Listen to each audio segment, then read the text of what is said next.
alaikum la francophonie. Comment allez-vous? J'espère que vous allez bien. Aujourd'hui, je suis parti au souk. J'ai sécurisé les enfants et je suis parti au souk acheter des fruits. Donc, bienvenue sur orthographe au masculin et on n'oublie pas de demander qu'Allah fasse miséricorde orthographe comme Adnan, rahimahullah, pour ceux qui seraient intéressés par Hijra ou tiers-monde.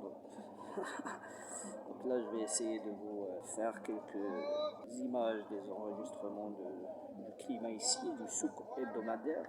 Pourquoi le souk? Parce que les produits sont moins chers. Au supermarché, les produits sont taxés. Ici, dans les souks, ils ne sont pas taxés. Donc forcément, le prix est plus bas. Je vais retourner la caméra là. Voilà, je retourne la caméra. Là, c'est mon vélo. J'ai chargé en fruits, les bananes. Le prix de la banane, 8 dirhams le kilo. Les oranges, 5 dirhams les 2 kilos. La pomme, elle est à 6 dirhams le kilo. Plusieurs sortes, plusieurs calibres. Donc voilà à quoi ça ressemble un souk hebdomadaire dans le tiers-monde. Désolé, je peux pas trop m'approcher parce que ça va m'attirer que des ennuis. Le peuple est énervé en ce moment. Flambée de prix de l'huile, du sucre, beaucoup de choses, beaucoup de produits. Donc ils n'aiment pas trop la caméra. Donc c'est pour ça que je me suis isolé un peu là pour vous parler tranquillement. Voilà à quoi ça ressemble un souk. C'est un souk hebdomadaire aux alentours de Rabat. On peut voir un peu autour ce qui se passe, l'urbanisation, les logements sociaux, une grande arnaque. Beaucoup de gens se plaignent, pas cher, d'accord, à peu près à 25 000 euros, mais il y a beaucoup d'arnaques. Et une déception en termes de qualité et du rendu final. Donc des logements sociaux, pas chers, mais chaotiques. Il y aura un montage après. Hein. Donc là, c'est ça le souk. Petite charrette avec un cheval. Voilà, des charrettes. Ici, ça, c'est encore d'actualité, les charrettes. Moi, j'ai un vélo. Ça me suffit. Pourquoi un vélo? Parce que je voudrais pas avoir une voiture pour pas payer l'assurance. Parce que l'assurance, est-ce que c'est halal, c'est haram? C'est pas trop. Donc, dans le doute, je préfère mon petit vélo. Ça me suffit. Sinon, j'ai la possibilité de faire un truc comme ça aussi.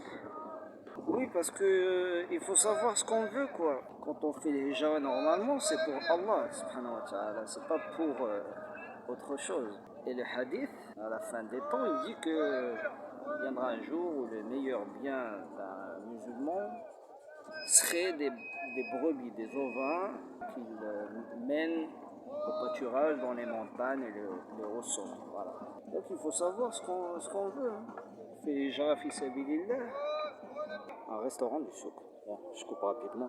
Donc une dernière capture du moyen de transport avant mon départ pour rentrer à la maison. Comme ça, je suis pas taxé du tout, quoi. Avec ça, je peux dire que je suis hors système, quoi. Parce que n'importe quel véhicule motorisé, il faut avoir une assurance et vous savez, vous connaissez la suite, quoi. Et assurance, on a dit, c'est mitigé. Est-ce que c'est halal, c'est haram? C'est pas trop. Donc dans le doute, on préfère, un bon croyant préfère éviter. Donc un véhicule motorisé, tu seras toujours taxé dans le carburant, taxé dans l'entretien, taxé dans la vignette, le contrôle technique, etc. etc. Et quand on est un muhajir hors système, on fait autrement. C'est soit ça, soit ça. Traction animale.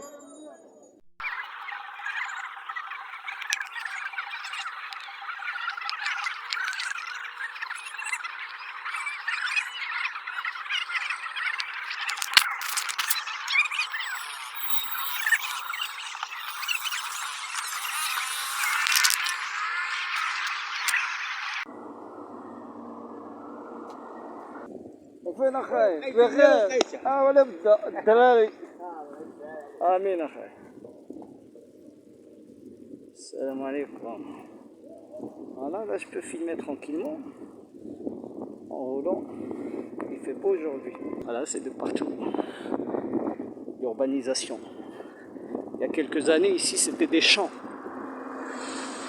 C'était des champs fertiles. On faisait pousser des légumes. On faisait de l'élevage de moutons et de vaches ici. Maintenant, c'est du goudron, c'est des trottoirs, c'est du bitume. Voilà. Vous pouvez voir les épiciers dans le même bâtiment, dans la même rue, vous pouvez trouver plusieurs épiciers, l'un à côté de l'autre. Voilà. C'est magnifique. Une jolie mosquée, une nouvelle mosquée. Elle est toujours en travaux. Finition. Elle est en finition là. Ça fait plusieurs mois que le chantier est en travaux. Maintenant ils arrivent à la finition pour la prochaine ouverture. Des logements sociaux.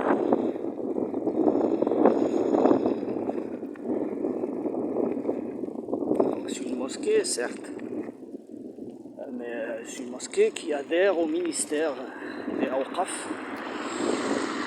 Ça veut dire quoi ça? Ça veut dire que le imam, c'est un fonctionnaire formé par ce ministère selon ses conditions. Donc très belle mosquée de chambre. Voilà. Donc les mosquées comme ça, tout ce qu'on peut y faire, c'est venir prier et partir pour avoir une hasanat. Alors on ne peut pas faire autre chose. Donc les imams, ils n'ont pas le droit de dépasser les lignes rouges qui leur sont fixées par le ministère. Joli chant. Un chien errant. Les bâtiments, les chantiers. Bon, je cache le truc là parce que ça peut être. Salam alaikum. Non, ça va. Les silos. C'est ça ce que je voulais dire, c'est que dans ce genre de pays, tu trouves le contraste entre l'écart entre les classes sociales, tu trouves l'extravagance, l'extrême richesse, juste à côté, l'extrême misère, l'extrême pauvreté. Il n'y a pas une grande base de classe moyenne. C'est quoi? C'est soit la minorité richissime, soit la majorité pauvre qui galère. Après, la pauvreté, plusieurs types de pauvreté. La pauvreté apparente ou la pauvreté selon le regard de certaines personnes. C'est tout une longue vidéo pour parler de ça, traiter ce sujet. Je veux dire que les apparences ne reflètent pas forcément la pauvreté. Donc voilà le type de contraste dont on parlait. Richesse juste en face, apparence de pauvreté. Ça c'est un hammam.